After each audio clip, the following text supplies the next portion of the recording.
This is CounselCast, part of the Legal Talk Network, and I'm your host, Karen Conroy. When you face a complex case outside your expertise, you bring in a co-counsel for next-level results. When you want to engage, expand, and elevate your firm, you bring in a marketing co-counsel. In this podcast, I bring in marketing experts who each answer one big question to help your firm achieve more. Here's today's guest. Hi, everyone. I am Stephanie Liu. I'm a live video strategist, and I help my clients go from unknown to unforgettable by leveraging live video. Oh, that is a great introduction. I love that. Stephanie, thank you for being here. We're going to have a great conversation because this is an area where I feel like, number one, it's a little overwhelming. And there isn't a lot of great information out there on how to do this well. So I'm looking forward to this conversation. I think it's going to be amazing. So our big question today is, how can lawyers grow a community with live streaming? So let's first like the audience goes wild. I should have a Wait, I do have one. A little button. Yay! I come prepared, Karen. I come prepared. Awesome. My own Perfect. sound effects. Yeah. Awesome. I think I have the sound effects in here somewhere. I've just never used them. So that was a first. That was amazing. So let's first start talking just about live streaming in general. Like, why is that a big deal? And why is everybody talking about it? Yeah. Live streaming is one of those things where you can easily be top of mind and tip of tongue. Because here's the thing, is that if you can communicate clearly what your business, your product, or your service is, that's how people are going to remember you. Because it's not always necessarily about the things that you say, but how you make them feel. And so oftentimes I think even with lawyers, if you're able to communicate clearly about a specific, law or contract or terminology that someone can simply understand, they start to realize, okay, you're someone that I can work with. And so live streaming really gives them that opportunity to get to know you, understand what your vibe is like, get to feel like, all right, I feel comfortable, I feel safe, I trust this person. And live streaming is one of those things where everyone's walking around with like a mobile production studio in the palm of their hand. And if all that you have to do is jump on camera and say, hey, my name is Stephanie Liu. I'm a live video strategist. I'm going to answer all your questions about live streaming. And boom, they're like, okay, front row seat, let's do this. Yeah. Okay. So why does it have to be live? Because I feel like even for me, like that makes me cringe a little bit. Okay. So the beauty with live is that it's real, it's raw, and it's authentic. And I think where most people feel really nervous about it is that they're so focused on perfection. Yeah. Saying the right things at the right time, sounding super smart. But let's be honest, it's not about perfection. It's about connection. I love that. That is such a good quote. Okay. Yeah, let's repeat that because I feel like that is so important because I feel like everyone getting ready, like if they're thinking, okay, like I've seen this podcast or heard the podcast and I'm ready to do it, and they're going to think about all those details trying to make it perfect. But it's not about perfection, it's about connection. So okay, so finish your thought because then I have some follow-up questions to that. That's awesome. So when I say that it's about connection, it's about really understanding what your audience is struggling with. What are their questions? Because let's be honest, Google exists. If someone has a question, they could jump on Google or on YouTube and get an answer. But the reason why they're tuning into you is because you have a way of explaining the problem, giving them a solution. You could use metaphors, you could use stories, but oftentimes when people are listening to you, they want to know, like, is this someone that I could approach with a question? Are they going to make me feel dumb if I ask a certain question? So for you, it's really an opportunity to highlight your personality. What is it like to work with Karen? Yeah, exactly. So, all right. So I feel like most of the audience of lawyers, it really kind of hones in on LinkedIn. And I know you have so many tips and suggestions. But my first question about LinkedIn and going live is, when I think about LinkedIn, I have different groups of people I'm talking to. There's colleagues, and then there's potential clients, and then there's people who also do a similar kind of work. So where do you start with that? How do you figure out who your audience is? Yeah. oh, that's funny, right? Because it's kind of like when you go to a party, how do you know who's at the party? Right? Yes. You love these metaphors, don't you? Yeah, it's good. So like, let's say, for example, if I'm going live on LinkedIn, when you go live on LinkedIn, it will automatically create a LinkedIn event for you. Oh, cool. And so when that happens, automatically people get a notification. They're saying, oh, Karin and Stephanie, they're about to do a live stream about live streaming. That's so meta. And I love it. And the thing about it is that when people RSVP, especially on LinkedIn, you can see what their job titles are, what their industry is, and all of those different things. And so that gives you insight as to how do I want to frame this? Like, I love it. From what story angle should I put this in? And then that's really going to help out. Like even today when I was like, oh yeah, what am I going to do today? I'm going to be on this podcast. Okay, great. So lawyers, what are some really great examples? Yes. You know, it's just like mentally preparing for that. Yeah, because if you don't have the ability to see that, and that's a really good tip, that you are going to be able to have some sense of who your audience is before you go live. And if you don't have an ability to prepare for that, you're going to be all over the place. And if you and I are talking, you have all different kinds of clients. And so you could all of a sudden be talking about selling a product on a website, which doesn't apply to my clients at all because they're all just doing services. And so all of a sudden we're talking about the wrong thing, and the conversation gets off into this left turn that makes no sense. So at least you know ahead of time, okay, we're talking to lawyers. They only provide services for the most part. And so how do I adjust the conversation based on just that one piece of information? Yeah. Well, okay. So like sticking with the party theme, right? Yeah.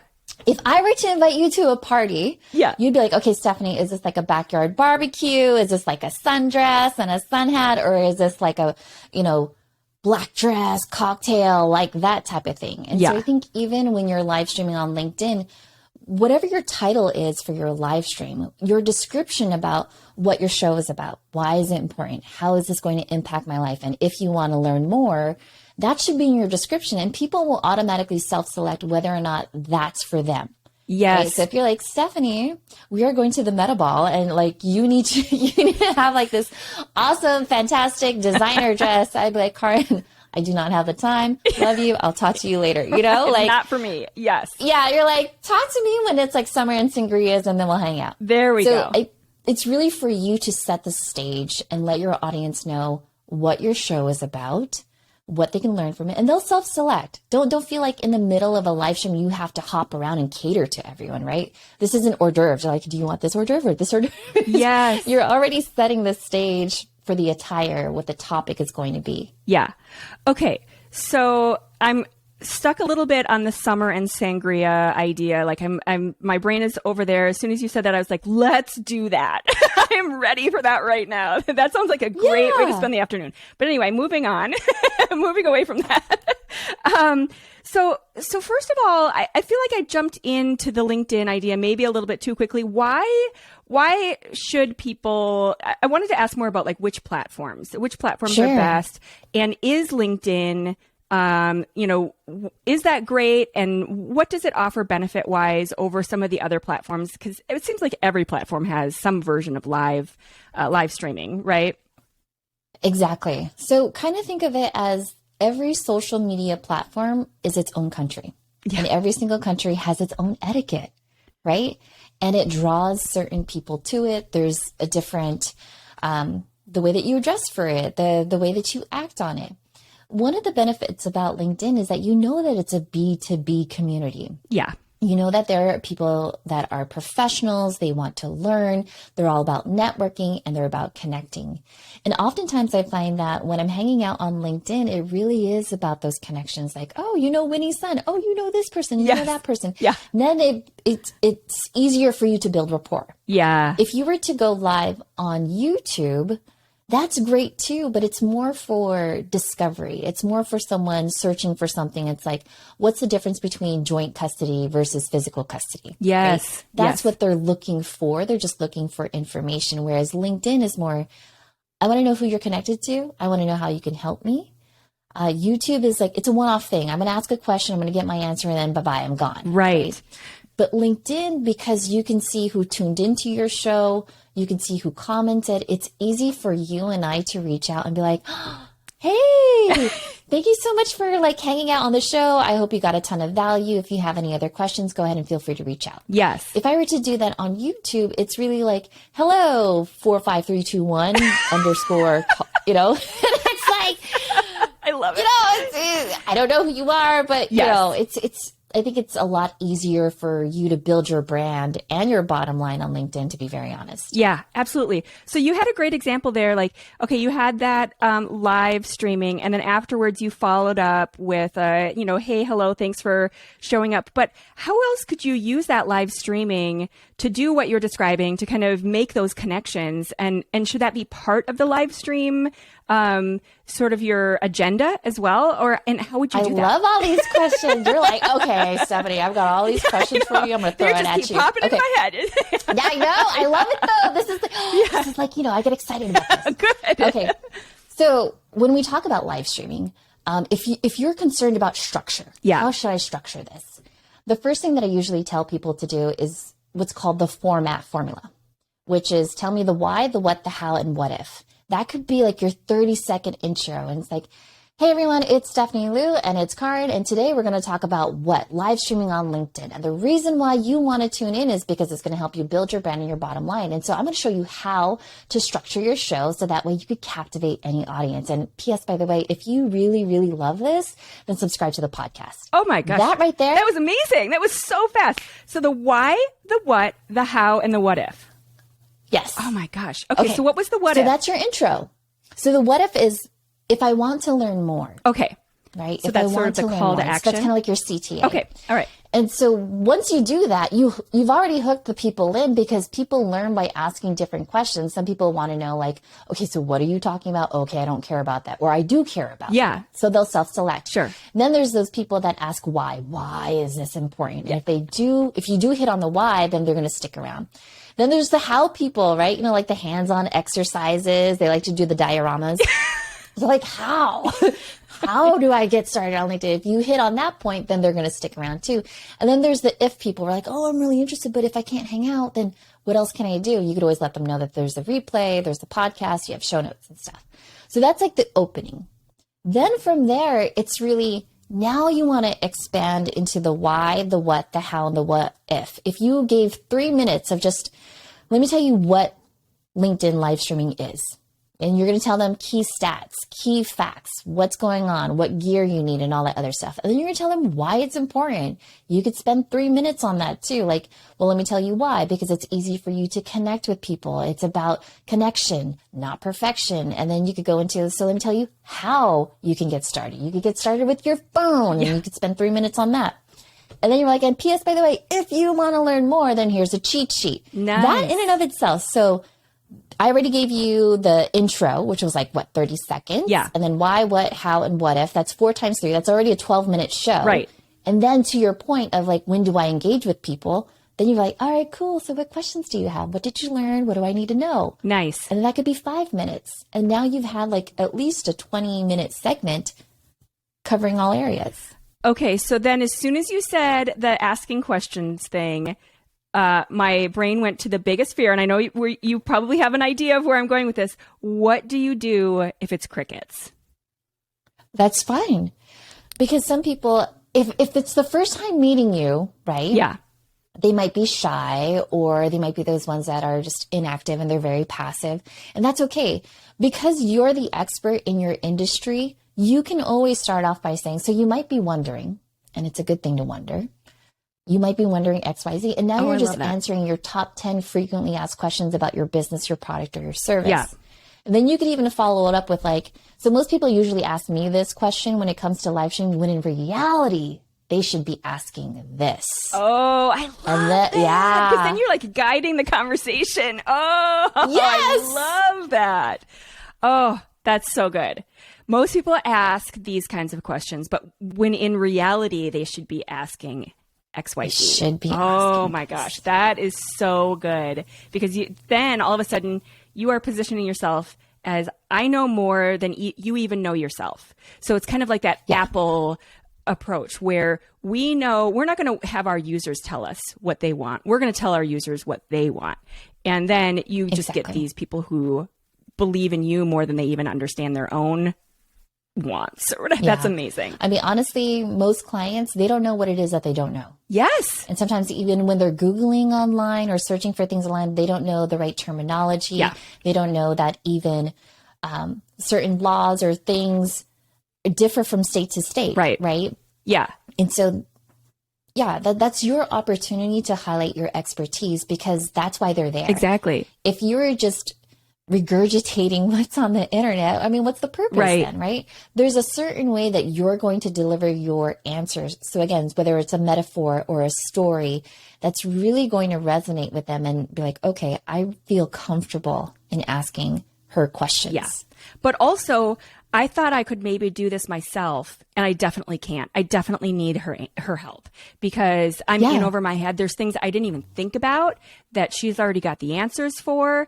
And so I definitely need some extra levels of help than what I could do myself. And that's such a great place to start too, because a lot of our clients will have clients who think they can just go to LegalZoom, or they can do like a DIY divorce or whatever. And it's like, you don't even realize what risk you are facing because you've never done this before, hopefully.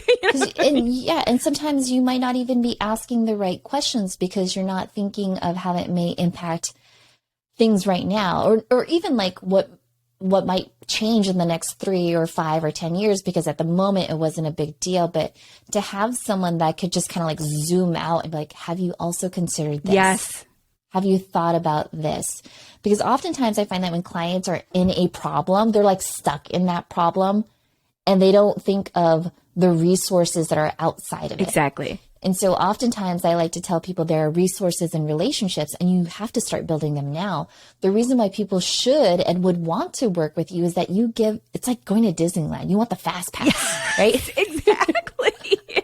I mean, you could stand in line for 4 hours or just call Karin and get on the fast pass. I would be like, Here, take because me think about now. how much money you're spending to go to Disneyland, and you're wasting most of that money standing in line. Same thing for your marketing or your legal, your law firm or whatever it is. Do you want to just sit there and stand in line and wait for those results?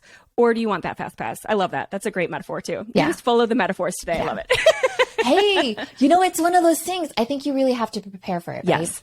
Because, and this is what I was trying to say earlier, is that sometimes people are very factual, right? But facts don't sell, right? They just tell.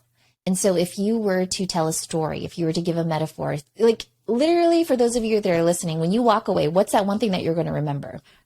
What's that sound bite? Exactly. Yeah. Is it going to be not the perfection, not a connection, not perfection? Is it going to be like standing in the fast track line? It's going to be all of these little like nuggets of memorable stuff. If you were to just throw numbers out there and talk about all those stats, because I know you have those as well, about like how amazing LinkedIn is, and you could do that, but all of these other little details are going to make it so much more memorable. And it's like, okay, we all know LinkedIn is a great resource, and that's fine, but we don't really need the numbers. We need to kind of feel all the reasons why. You got to tickle the brain a little bit. Yeah, exactly. So it's So what about fear? So I'm kind of jumping to the next. I don't have a smooth transition for this, but I know that you talk a lot about even just kind of, it is sort of like public speaking, especially when you're live. Mm-hmm. And so everybody has this weird thing about public speaking that it's like, kind of like going to the dentist. Like we're all a little afraid of it. It doesn't really make any sense, but like why we're all afraid of it, I don't know. But we kind of all have these feelings about it. And so how do you push through that? And I know you have a lot of tips and suggestions about working through that. Sure, of course. So oftentimes when I work with clients about making the leap into live streaming, it's pretty much like, oh, well, I'm scared to go live. I'm like, why? And they're like, because people are going to say things like, who are these people? Where do they live? Are they purple? And then they feel silly because you're like, oh my God, do they have hot dog fingers? Exactly. Like, who are these people? Yes. And they're like, and then they confess and they're like, well, okay, they don't really exist. I'm like, so now we're talking about things that don't exist? And, then they're just like, damn it, Steph. Exactly. Exactly. But it is the monster under the bed. Like it is just this, it is inside your head, right? I mean, that's what it comes down to. It's just yourself and your own voices in your head. It's their own voices in their head. And oftentimes, sometimes, I'll ask clients, okay, so when you're live streaming on LinkedIn, what does that look like? What does that sound like? How do you want your audience to feel like? It's because they've never imagined what it would look like to be successful. And the thing is that where your attention goes, energy flows. If you always focus on the negative, right? If you're working with a client in the legal industry and they're always focusing on the negative, like, but what if this? Yes. What if we did this? You have to shift them out of that mindset. And that's what I meant by earlier is that sometimes when clients are stuck in a problem, that's the thing that they're thinking about. And you have to tell them, but if you were to be successful on camera, if you told them the why, the what, the how, and the what if, how would that make you feel? What would that look like? What would that sound like? And then they start to shift their thinking. So what do you need to do in order for that to happen? Yes. Because where your attention goes, energy flows. Yeah. Well, and I mean, when you start like imagining in that positive direction, instead of imagining all the things that are going to go wrong. Oh my gosh, it's going to be so embarrassing. I'm going to say the wrong thing. I'm going to stumble. I'm going to forget what I was talking about. Somebody's going to notice. And like, first of all, nobody's going to care if you stumble. But like all of these things that are going wrong versus saying, okay, if this goes well, and suddenly I have this huge following on LinkedIn, and then that means that, X number of referrals, that translates to this much money. And then that means this for my life. That's a whole different What would that do for you? Yes. Yeah. What would that do for you? What would that do for your family? What would that do for your community? What would that do for the target demographic, that single mom who's struggling? Yes.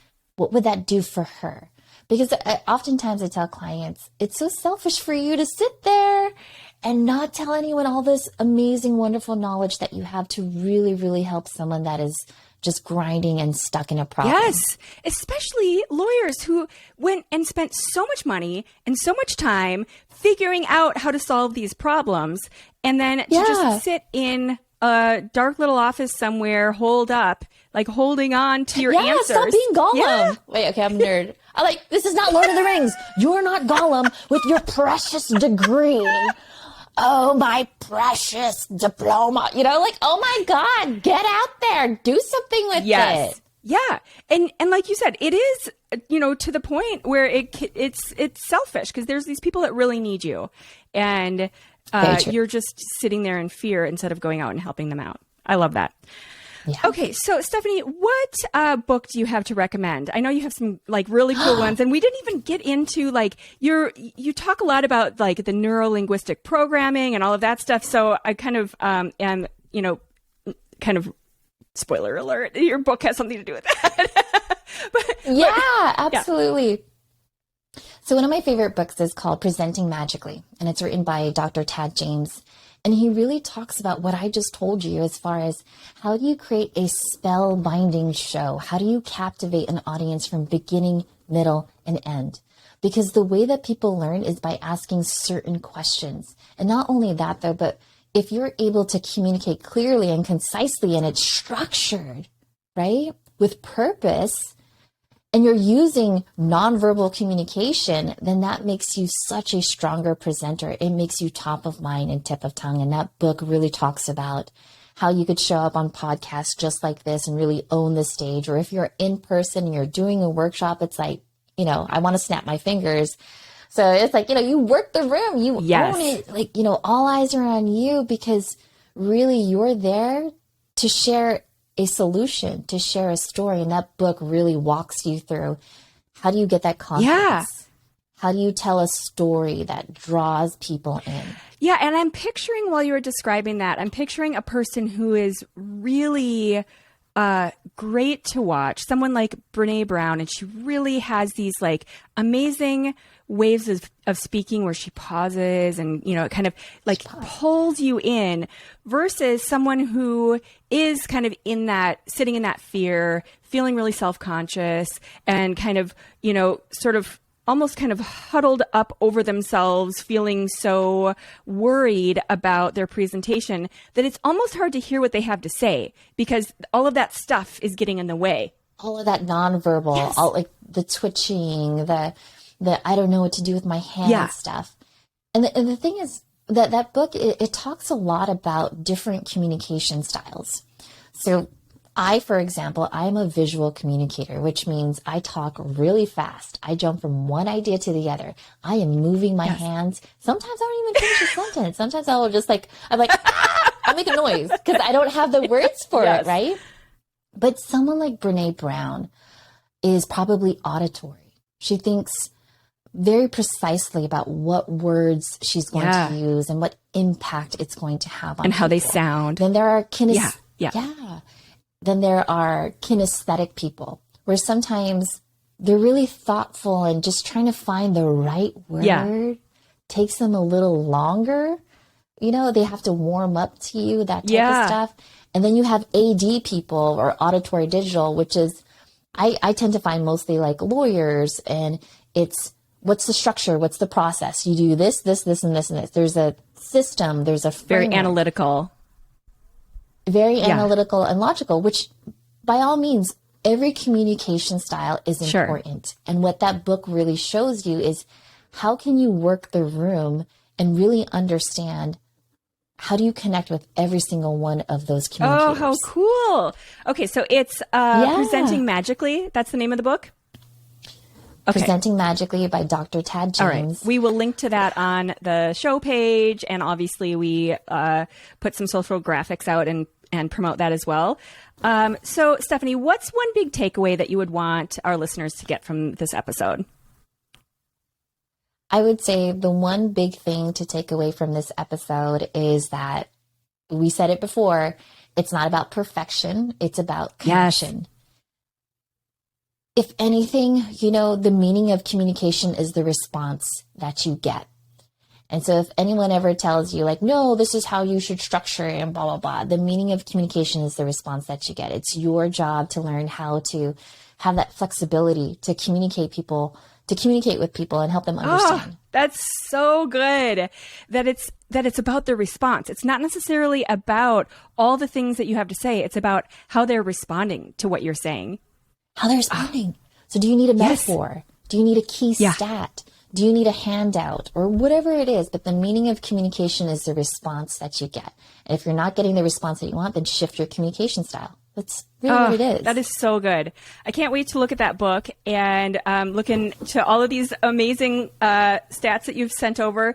And I'm going to seriously reconsider my concerns about live streaming because it's not something I've really done myself, but now you should do it. This in and of itself, if we were just broadcasting to LinkedIn right now, it'd probably be like the most exciting thing on LinkedIn right now, to be very honest. Exactly. I mean, it is a pretty low bar on LinkedIn. Like, there's not a whole lot of excitement there.